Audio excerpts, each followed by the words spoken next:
자, 종합 법리 판단으로 또 넘어가 보죠. 다수 의견이 이렇게 나왔습니다. 후보자 발언 허위성 판단은 선거인의 알 권리 보호 요청을 충분히 고려해야 한다. 이런 취지로.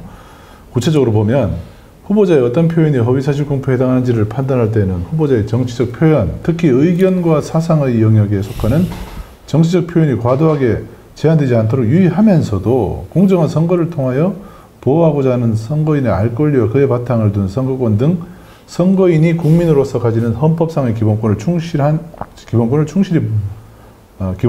충실한 보장 요청을 고려해야 한다. 이렇게 됐죠. 네, 그 뒤에까지 한번 좀 더 읽어주면 좋을 것 같아요.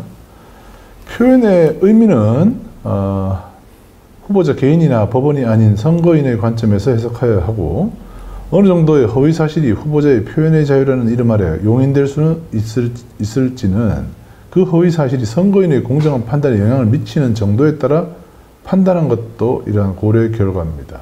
제가 하고 싶은 얘기입니다, 이거. 이거는 그러니까 자 보세요. 용도지역 변경을 성남시가 자체적으로 해줬느냐 아니면 국토부의 압박이 있었느냐. 이거 선거인의 관점에서 본다면 국토부의 압박이 의무 조항을 가지고 압박을 했느냐 아니면 지시 공문을 가지고 압박을 했느냐 등등은 사실은 이 선거인의 관점에서는 국토부의 압박 때문에 이걸 해준 거야? 성남시가 자체적으로 판단한 거야?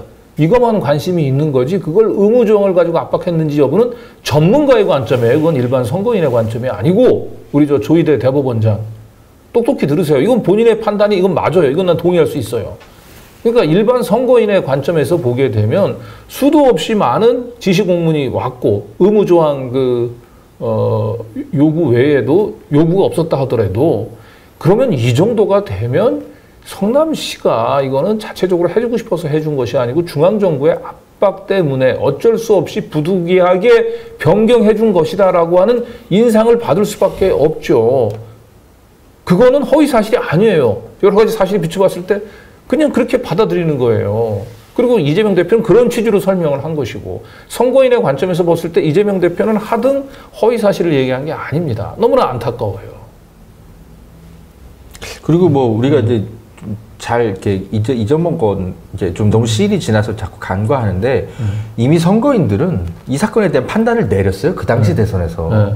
네. 끝난 사건입니다. 떨어졌어요. 이재명 후보. 그래서 이거는 너무 과잉 처벌입니다. 이미 유권자들, 바로 그 선거인의 판단, 본인이 이렇게 쓰셨는데 선거인의 판단이 내려진 사건입니다.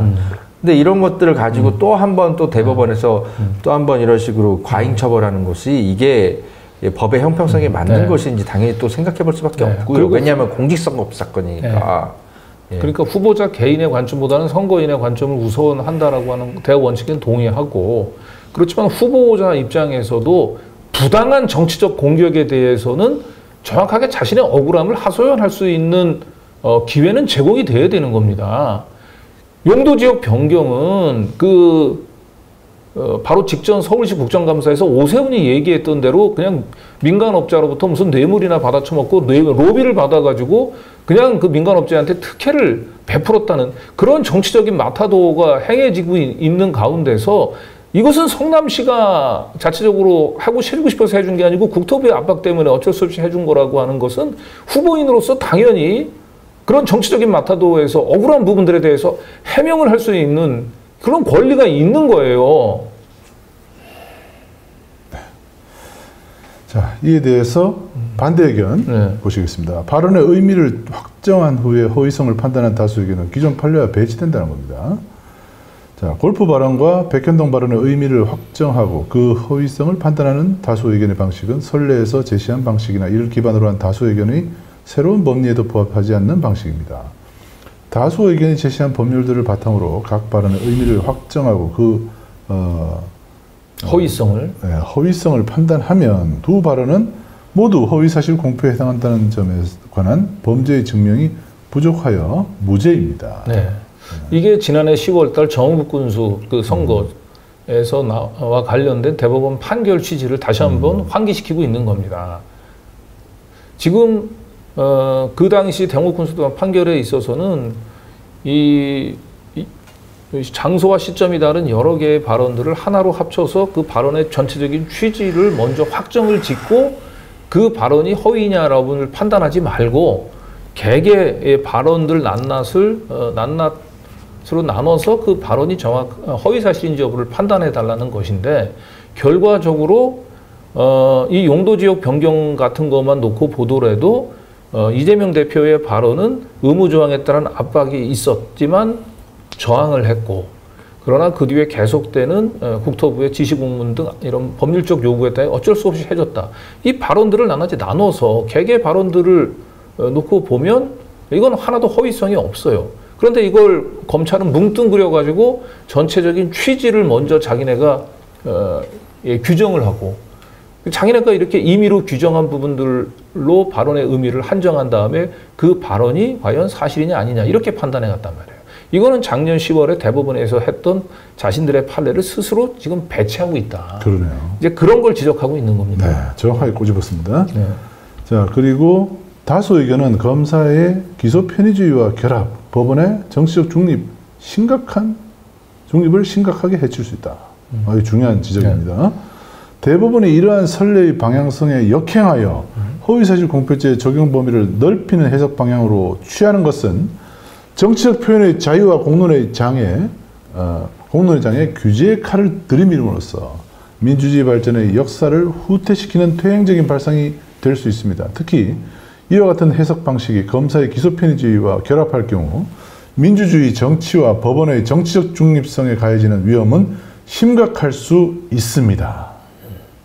아, 참 이게 정확한 얘기네요. 네. 좀 쉽게 얘기하면 검찰에 찍힌 정치인은 떨어지든 붙든 절대로 무조건 유죄.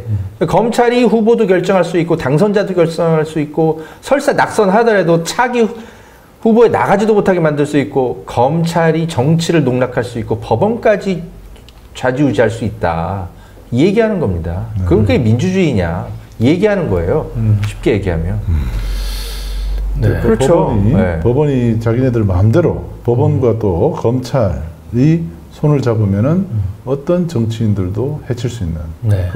그런데 이제 검찰이 좋아하는 정치인은 수사 안 하잖아요. 윤석열 공직선거법 위반 발언 수사합니까? 이번에 홍준표 얼마나 많은 허위사실 공표했는지 저희는 뭐 저렇게 판단합니다만 수사하고 있습니까?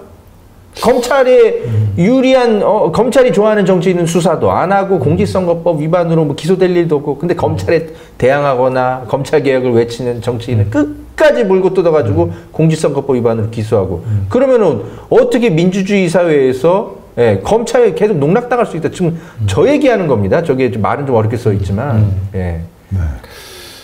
네, 자, 그래서 결론적으로 자 이제 두 가지로 보면 이제 김문기 씨 골프 발언 부분들은 이재명 대표가 그 골프를 친 것처럼 사진을 조작했죠라고 하는 발언이 설령 대법원의 판단대로 골프를 치지 않았다고 부인하는 취지의 발언이라 하더라도 그런 정도의 그 유법성을 가지고 국민은 과반이 넘는 이 정치인을 이렇게 피선거권을 위협하는, 사실상 정치 생명을 끊는 그런 정도의 이게 그 위법성이 있는지, 그걸 한번 좀 판단해 보시면 좋을 것 같고요. 그리고 백현동 용도지역 변경과 관련해서는 국토부의 그 압박은 없었고 성남시가 자체적으로 그 이 결정을 했다라고 하는 이 판단은 기본적인 사실관계가 100% 잘못된 겁니다.